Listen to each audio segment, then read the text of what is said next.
ಎಲ್ಲರಿಗೂ ನಮಸ್ಕಾರ ಸ್ನೇಹಿತರೆ. ಡಿಸೆಂಬರ್ 30ರಂದು ವರ್ಷದ ಕೊನೆಯ ಭಯಂಕರ ಅಮಾವಾಸ್ಯೆ. 8 ರಾಶಿಯವರಿಗೆ ಭಾರಿ ಅದೃಷ್ಟ. ಶನಿ ಮತ್ತು ಶಿವನ ಕೃಪೆಯಿಂದ ಗುರುಬಲ. ಈ ಅಮಾವಾಸ್ಯೆಯಂದು 8 ರಾಶಿಯವರಿಗೆ ಭಾರಿ ಅದೃಷ್ಟ ಬರುತ್ತದೆ. ಶನಿದೇವ ಮತ್ತು ಪರಮಶಿವನ ಕೃಪೆಯಿಂದ ಸಂಪೂರ್ಣ ಕೃಪಕಟಾಕ್ಷ ದೊರೆಯಲಿದೆ. ಈ ರಾಶಿಯವರಿಗೆ ಸಿಕ್ಕಿರುವ ಕಾರಣ ಇವರಿಗೆ ಗುರುಬಲ ಆರಂಭವಾಗುತ್ತದೆ. ಇವರು ಎಂದೂ ಕಾಣದ ವಿಪರೀತ ಲಾಭ ಮತ್ತು ಅದೃಷ್ಟವನ್ನು ಕಾಣಲಿದ್ದಾರೆ. ಹಾಗಾದರೆ ಅಂತಹ ಅದೃಷ್ಟವಂತ ರಾಶಿಗಳು ಯಾವುವು, ಹಾಗೆ ಅವುಗಳಿಗೆ ಯಾವೆಲ್ಲ ಲಾಭ ಸಿಗಲಿದೆ ಎಂದು ಈ ವಿಡಿಯೋದಲ್ಲಿ ನೋಡೋಣ ಬನ್ನಿ. ಅದಕ್ಕೂ ಮುಂಚೆ ನೀವಿನ್ನು ಚಾನಲ್ಗೆ ಸಬ್ಸ್ಕ್ರೈಬ್ ಆಗಿಲ್ಲ ಅಂದರೆ ಈಗಲೇ ಸಬ್ಸ್ಕ್ರೈಬ್ ಆಗಿ, ಹಾಗೆ ವಿಡಿಯೋಗೆ ಲೈಕ್ ಮಾಡಿ, ವಿಡಿಯೋ ಸ್ಕಿಪ್ ಮಾಡದೆ ಕೊನೆ ತನಕ ನೋಡಿ. ಮಿಥುನ ರಾಶಿ. 2025ರಲ್ಲಿ ಮೊದಲ ಬಾರಿಗೆ ಮೇ 28ರಂದು ಮಿಥುನ ರಾಶಿಯಲ್ಲಿ ಗುರು ಮತ್ತು ಚಂದ್ರನ ಸಂಯೋಗವಿರುತ್ತದೆ. ಅಂತಹ ಪರಿಸ್ಥಿತಿಯಲ್ಲಿ ಮಿಥುನ ರಾಶಿಯವರಿಗೆ ಉತ್ತಮ ಸಮಯ ಇಲ್ಲಿಂದ ಪ್ರಾರಂಭವಾಗುತ್ತದೆ. ಧಾರ್ಮಿಕ ಕಾರ್ಯಗಳಲ್ಲಿ ಆಸಕ್ತಿ ಇರುತ್ತದೆ. ಬೌದ್ಧಿಕ ಸಾಮರ್ಥ್ಯ ಮತ್ತು ದಕ್ಷತೆಯಿಂದ ನೀವು ಪ್ರಯೋಜನವನ್ನ ಪಡೆಯುತ್ತೀರಿ. ಹಣಕಾಸಿನ ವಿಷಯಗಳಲ್ಲಿ ನಡೆಯುತ್ತಿರುವ ಸಮಸ್ಯೆಗಳಿಂದ ನೀವು ಪರಿಹಾರವನ್ನ ಪಡೆಯುತ್ತೀರಿ ಮತ್ತು ನೀವು ಆರ್ಥಿಕ ಲಾಭದ ಅವಕಾಶವನ್ನ ಪಡೆಯುತ್ತೀರಿ. ನಿಮ್ಮ ವೃತ್ತಿ ಜೀವನದಲ್ಲಿ ನೀವು ಪ್ರಗತಿಯನ್ನ ಹುಡುಕುತ್ತಿದ್ದರೆ ನೀವು ಯಶಸ್ಸನ್ನು ಸಹ ಪಡೆಯುತ್ತೀರಿ. ನಿಮ್ಮ ಕೌಟುಂಬಿಕ ಜೀವನವು ಆಹ್ಲಾದಕರವಾಗಿರುತ್ತದೆ. ನಿಮ್ಮ ಮಾತಿನ ಕೌಶಲ್ಯ ಮತ್ತು ನಡವಳಿಕೆಯ ಮೂಲಕ ನೀವು ಕಷ್ಟಕರವಾದ ಕಾರ್ಯಗಳನ್ನು ಸಹ ಸುಲಭವಾಗಿ ಪೂರ್ಣಗೊಳಿಸಲು ಸಾಧ್ಯವಾಗುತ್ತದೆ. ಪ್ರಯಾಣದ ಕಾಕತಾಳೀಯ ಇರುತ್ತದೆ ಮತ್ತು ನೀವು ಪುಣ್ಯ ಪ್ರಯೋಜನಗಳನ್ನು ಸಹ ಪಡೆಯುತ್ತೀರಿ. ಈ ಸಮಯದಲ್ಲಿ ಮಿಥುನ ರಾಶಿಯ ಜಾತಕದವರಿಗೆ ಸಾಕಷ್ಟು ಗುಡ್ ನ್ಯೂಸ್ಗಳು ಸಿಗಲಿವೆ. ಹಣಕಾಸಿನ ಪರಿಸ್ಥಿತಿಯಲ್ಲಿ ಕೂಡ ಯಾವುದೇ ರೀತಿಯ ಸಮಸ್ಯೆಗಳು ಕಂಡುಬರುವುದಿಲ್ಲ. ಉತ್ತಮ ರೀತಿಯಲ್ಲಿ ಸಂಪಾದನೆಯನ್ನ ಮಾಡಬಹುದು. ಜೀವನದಲ್ಲಿ ಈ ಸಂದರ್ಭದಲ್ಲಿ ಹೆಚ್ಚು ಕಷ್ಟಪಡಬೇಕಾದಂತಹ ಅಗತ್ಯ ಕಂಡುಬರುವುದಿಲ್ಲ. ಸಾಕಷ್ಟು ಸಮಯಗಳಿಂದ ನೀವು ಕಾಯುತ್ತಿದ್ದ ವಿದೇಶಿ ಪ್ರಯಾಣ ಕೂಡ ಈ ಸಂದರ್ಭದಲ್ಲಿ ಪೂರೈಸಲಾಗುತ್ತದೆ. ಈ ಸಂದರ್ಭದಲ್ಲಿ ನೀವು ಖರೀದಿಸಬೇಕು ಎಂದುಕೊಂಡಿದ್ದ ಕನಸಿನ ಕಾರಣ ಖರೀದಿ ಮಾಡಬಹುದು. ಮಿಥುನ ರಾಶಿಯವರಿಗೆ ಒಟ್ಟಾರೆಯಾಗಿ 2025ರ ಆರಂಭ ಅದ್ದೂರಿಯಾಗಿ ನಡೆಯುವುದಂತೂ ಗ್ಯಾರಂಟಿ. ತುಲಾರಾಶಿ. ತುಲಾರಾಶಿಯಿಂದ 9ನೇ ಮನೆಯಲ್ಲಿ ಗುರು ಮತ್ತು ಚಂದ್ರನ ಸಂಯೋಗದಿಂದ ಗಜಕೇಸರಿ ಯೋಗವು ರೂಪುಗೊಳ್ಳುತ್ತದೆ. ಅಂತಹ ಪರಿಸ್ಥಿತಿಯಲ್ಲಿ ಸಕಾರಾತ್ಮಕ ಭಾವನೆಗಳು ನಿಮ್ಮೊಳಗೆ ಹರಿಯುತ್ತವೆ. ಪೂರ್ವಿಕರ ಆಸ್ತಿಗೆ ಸಂಬಂಧಿಸಿದ ವಿವಾದಗಳು ಬಗೆಹರಿಯಲಿವೆ. ಮನೆ ಅಥವಾ ಫ್ಲಾಟ್ನ ಕನಸು ಕಾಣುತ್ತಿರುವವರು ತಮ್ಮ ಕನಸುಗಳನ್ನು ಈಡೇರಿಸಿಕೊಳ್ಳಬಹುದು. ನಿಮ್ಮ ವೈವಾಹಿಕ ಜೀವನ ಆನಂದಮಯವಾಗಿರುತ್ತದೆ. ನೀವು ಧಾರ್ಮಿಕ ಪ್ರವಾಸದ ಅದೃಷ್ಟವನ್ನು ಸಹ ಪಡೆಯಬಹುದು.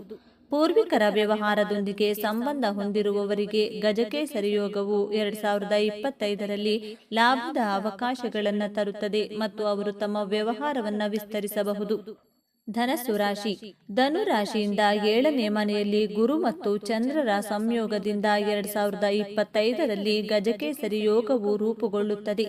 ಅಂತಹ ಪರಿಸ್ಥಿತಿಯಲ್ಲಿ ಧನು ರಾಶಿ ಜನರ ಕುಟುಂಬ ಜೀವನವು ಆಹ್ಲಾದಕರ ಮತ್ತು ಆನಂದಮಯವಾಗಿರುತ್ತದೆ. ನಿಮ್ಮ ಕುಟುಂಬದಿಂದ ಸಾಧ್ಯವಿರುವ ಎಲ್ಲ ಬೆಂಬಲವನ್ನು ನೀವು ಪಡೆಯುವುದನ್ನು ಮುಂದುವರಿಸುತ್ತೀರಿ. ನೀವು ವಿಶೇಷವಾಗಿ ನಿಮ್ಮ ತಂದೆಯಿಂದ ಪ್ರಯೋಜನಗಳನ್ನು ಪಡೆಯುತ್ತೀರಿ. ನಿಮ್ಮ ಅಳಿಯಂದಿರಿಂದಲೂ ನೀವು ಪ್ರಯೋಜನಗಳನ್ನು ಪಡೆಯಬಹುದು. ನಿಮ್ಮ ಅತ್ತೆಯ ಮನೆಯಲ್ಲಿ ಒಂದು ಶುಭ ಘಟನೆ ನಡೆಯಬಹುದು. ಮದುವೆಗೆ ಅರ್ಹರಾದವರಿಗೆ ಮದುವೆಯ ಅವಕಾಶವಿರುತ್ತದೆ. ಆರ್ಥಿಕ ಕ್ಷೇತ್ರದಲ್ಲಿ ಪ್ರಗತಿ ಕಂಡುಬರಲಿದೆ. ಕನ್ಯಾ ರಾಶಿ.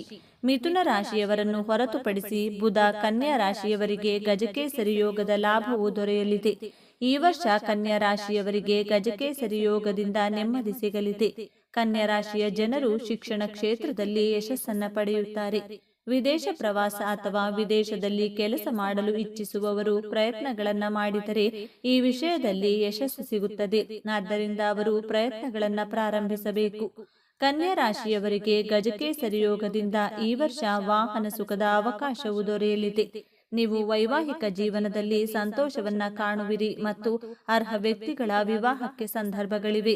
ಕುಂಭರಾಶಿ. ಕುಂಭರಾಶಿಯವರಿಗೆ 2025ರಲ್ಲಿ ಮಿಥುನ ರಾಶಿಯಲ್ಲಿ ಗುರುವಿನ ಸಂಕ್ರಮಣ ಹಾಗೂ ಮಿಥುನ ರಾಶಿಯಲ್ಲಿ ಗಜಕೇಸರಿ ಯೋಗದ ರಚನೆಯಾಗುವುದು ಶುಭಕರವಾಗಿರುತ್ತದೆ.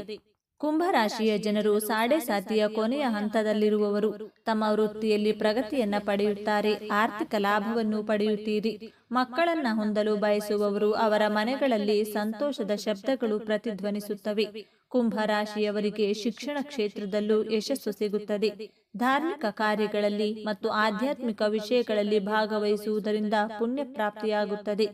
ಕೇತು ಹಾಗೂ ರಾಹುವಿನ ರಾಶಿ ಪರಿವರ್ತನೆ ಎನ್ನುವುದು ಕುಂಭ ರಾಶಿಯ ಜಾತಕದವರಿಗೆ ಸ್ವಲ್ಪ ಮಟ್ಟಿಗೆ ಲಾಭವನ್ನೇ ಹೆಚ್ಚಾಗಿ ತರಲಿದೆ. ಮದುವೆ ಸೇರಿದಂತೆ ನಿಮ್ಮ ಮನೆಯಲ್ಲಿ ಈ ಸಂದರ್ಭದಲ್ಲಿ ಮಂಗಳಕರವಾಗಿರುವಂತಹ ಕಾರ್ಯಕ್ರಮಗಳು ನಡೆಯುವಂತಹ ಸಾಧ್ಯತೆ ದಟ್ಟವಾಗಿದೆ. ಸ್ವಲ್ಪ ಮಟ್ಟಿಗೆ ಹೆಚ್ಚಿನ ಪರಿಶ್ರಮವನ್ನು ನೀವು ಮಾಡುವಂತಹ ಕೆಲಸದಲ್ಲಿ ತೋರಬೇಕಾಗುತ್ತದೆ. ಆದರೆ ಸಿಗುವಂತಹ ಲಾಭ ಕೂಡ ಅಷ್ಟೇ ದೊಡ್ಡ ಮಟ್ಟದಲ್ಲಿರುತ್ತದೆ. ಪ್ರಾಪರ್ಟಿ ಹಾಗೂ ವಾಹನಗಳನ್ನು ಖರೀದಿಸುವ ರೀತಿಯಲ್ಲಿ ಸಂಪಾದನೆ ಕೂಡ ಉನ್ನತವಾಗಿ ಸಾಗಲಿದೆ. ಉದ್ಯೋಗದಲ್ಲಿರುವಂತಹ ಕುಂಭ ರಾಶಿಯ ಜಾತಕದವರಿಗೆ ಪ್ರಮೋಷನ್ ಕಟ್ಟಿಟ್ಟ ಬುತ್ತಿ. ಒಟ್ಟಾರೆಯಾಗಿ ಹಣ ಸಂಪಾದನೆಯಲ್ಲಿ ಯಾವುದೇ ನಿಲುಗಡೆ ಕಂಡುಬರುವುದಿಲ್ಲ. ಮಕರ ರಾಶಿ. ಕಳೆದ ಸಾಕಷ್ಟು ಸಮಯಗಳಿಂದ ಕಷ್ಟಪಟ್ಟು ಕೆಲಸ ಮಾಡುತ್ತಿರುವ ಮಕರ ರಾಶಿಯವರಿಗೆ ತಮ್ಮ ಉದ್ಯೋಗದಲ್ಲಿ ಉತ್ತಮ ಫಲಿತಾಂಶಗಳನ್ನು ಈ ಸಂದರ್ಭದಲ್ಲಿ ನಿರೀಕ್ಷೆ ಮಾಡಬಹುದು. ಈ ಸಂದರ್ಭದಲ್ಲಿ ನಿಮ್ಮ ಮನಸ್ಸಿಗೆ ಮುದವನ್ನ ನೀಡುವಂತಹ ಪ್ರೇಕ್ಷಣೀಯ ಸ್ಥಳಗಳಿಗೆ ಭೇಟಿ ನೀಡಬಹುದು. ಜೀವನದಲ್ಲಿ ಪ್ರತಿಯೊಂದು ವಿಚಾರದಲ್ಲಿ ಕೂಡ ನೀವು ಸ್ಥಿರತೆಯನ್ನು ಈ ಸಂದರ್ಭದಲ್ಲಿ ಕಾಣಬಹುದು. ಇದು ನಿಮಗೆ ಇನ್ನಷ್ಟು ನೆಮ್ಮದಿಯನ್ನು ನೀಡಲಿದೆ. ಒಟ್ಟಾರೆಯಾಗಿ ಸಮಯ ನಿಮ್ಮ ಪರವಾಗಿದ್ದು ಮಾಡುವಂತಹ ಪ್ರತಿಯೊಂದು ಕೆಲಸಗಳಲ್ಲಿಯೂ ಗೆಲುವನ್ನು ಪಡೆದುಕೊಳ್ಳಬಹುದಾಗಿದೆ. ಮೀನರಾಶಿ. ವೈದಿಕ ಜ್ಯೋತಿಷ್ಯ ಶಾಸ್ತ್ರದಲ್ಲಿ ದ್ವಾದಶ ರಾಶಿಗಳಲ್ಲಿ ಕೊನೆಯದಾಗಿರುವಂತಹ ಮೀನ ರಾಶಿಯ ಜಾತಕದವರಿಗೆ ಇದು ಸಾಕಷ್ಟು ಪಾಸಿಟಿವ್ ಫಲಿತಾಂಶಗಳನ್ನು ತರುವಂತಹ ಗೋಚರ ಫಲವಾಗಿದೆ. ಕೆಲವೊಂದು ಮಂಗಳಕಾರಿಯಾಗಿರುವಂತಹ ಕಾರ್ಯಕ್ರಮಗಳಲ್ಲಿ ನೀವು ಖರ್ಚು ಮಾಡಬೇಕಾಗಿ ಬರಬಹುದು. ಜೀವನದಲ್ಲಿ ಉತ್ತಮ ಸಂಪಾದನೆಯನ್ನು ಮಾಡುವುದಕ್ಕೆ ಸಾಕಷ್ಟು ಅವಕಾಶಗಳು ನಿಮ್ಮನ್ನ ಹುಡುಕಿಕೊಂಡು ಬರಲಿವೆ. ಇರುವ ಕೆಲಸಗಳನ್ನು ಕೂಡ ಈ ಸಂದರ್ಭದಲ್ಲಿ ನೀವು ಪೂರ್ತಿಗೊಳಿಸಬಹುದು. ಇದರಿಂದಾಗಿ ಕೂಡ ನೀವು ನಿಮ್ಮ ಜೀವನದಲ್ಲಿ ಸಂತೋಷವನ್ನ ಆನಂದಿಸಬಹುದು. ಮೇಷರಾಶಿ. ಈ ಗೋಚರ ಫಲ ಎನ್ನುವುದು ಮೇಷರಾಶಿಯವರಿಗೆ ಸಾಕಷ್ಟು ಶುಭದಾಯಕವಾಗಿರಲಿದೆ. ಈ ಸಮಯದಲ್ಲಿ ಮೇಷರಾಶಿಯ ಜಾತಕದವರಿಗೆ ಅಚಾನಕ್ಕಾಗಿ ಧನಲಾಭವಾಗುವಂತಹ ಸಾಧ್ಯತೆಗಳು ಹೆಚ್ಚಾಗಿವೆ. ನಿಮ್ಮ ಕರಿಯರ್ನಲ್ಲಿ ಕೂಡ ನೀವು ಅಭಿವೃದ್ಧಿಯನ್ನ ಸಾಧಿಸಬಹುದು. ಪ್ರತಿಯೊಂದು ವಿಚಾರಗಳಲ್ಲಿಯೂ ನಿಮ್ಮ ಕುಟುಂಬ ನಿಮ್ಮ ಬೆಂಬಲಕ್ಕೆ ನಿಲ್ಲಲಿದ್ದಾರೆ ಹಾಗೂ ಸಪೋರ್ಟ್ ನೀಡಲಿದ್ದಾರೆ. ಈ ಸಂದರ್ಭದಲ್ಲಿ ನಿಮ್ಮ ಆಸಕ್ತಿ ಧಾರ್ಮಿಕ ಕಾರ್ಯಕ್ರಮಗಳ ಮೇಲೆ ಹೆಚ್ಚಾಗಲಿದೆ. ಸಾಕಷ್ಟು ಸಮಯಗಳಿಗೆ ನಿಂತಿರುವ ಕೆಲಸಗಳು ಕೂಡ ಮತ್ತೆ ಪ್ರಾರಂಭವಾಗಲಿವೆ. ಒಟ್ಟಾರೆಯಾಗಿ ಚಿಂತೆಗಳ ಕಾರ್ಮೋಡ ಸರಿದು ಈ ಸಂದರ್ಭದಲ್ಲಿ ನಿಮ್ಮ ಜೀವನದಲ್ಲಿ ಸಂತೋಷದ ಸುರಿಮಳೆಯೇ ಹರಿಯಲಿದೆ. ಮೇಷರಾಶಿಗೆ ಸೇರಿದ ಜನರು ತಮ್ಮ ಕುಟುಂಬ ಜೀವನದಲ್ಲಿ ಸಂತೋಷದಿಂದ ಇರುವರು. ಅವಿವಾಹಿತ ಮೇಷರಾಶಿಗೆ ಸೇರಿದ ಜನರಿಗೆ 2025ರ ಆರಂಭದಲ್ಲಿ ವಿವಾಹವಾಗುವ ಉತ್ತಮ ಯೋಗವಿದೆ. ಮೇಷರಾಶಿಗೆ ಸೇರಿದ ವಿದ್ಯಾರ್ಥಿಗಳು ತಮ್ಮ ಇಷ್ಟದ ಕಾಲೇಜಿನಲ್ಲಿ ಪ್ರವೇಶವನ್ನು ಈ ಸಮಯದಲ್ಲಿ ಪಡೆಯಬಹುದು. ಮೇಷರಾಶಿಗೆ ಸೇರಿದ ಅಂಗಡಿಯ ವ್ಯಾಪಾರಿಗಳು ಈ ಅವಧಿಯಲ್ಲಿ ತಮ್ಮ ತಂದೆಯ ಹೆಸರಿನಲ್ಲಿ ಹೊಸ ಅಂಗಡಿಯನ್ನ ಖರೀದಿಸಬಹುದಾಗಿದೆ. ನಿಮ್ಮ ಕೆಲಸ ಹೆಚ್ಚಾಗುವುದರೊಂದಿಗೆ ವ್ಯಾಪಾರವನ್ನ ಮಾಡುವ ಮೇಷರಾಶಿಗೆ ಸೇರಿದ ಜನರು ಸಮಾಜದಲ್ಲಿ ಉತ್ತಮ ಹೆಸರನ್ನ ಗಳಿಸುವರು. ಇದರಿಂದಾಗಿ ಮುಂದಿನ ವರ್ಷವು ಮೇಷರಾಶಿಗೆ ಸೇರಿದ ಜನರಿಗೆ ವಿಶೇಷ ಲಾಭಗಳನ್ನು ತರುವ ಸಂಭವವಿದೆ.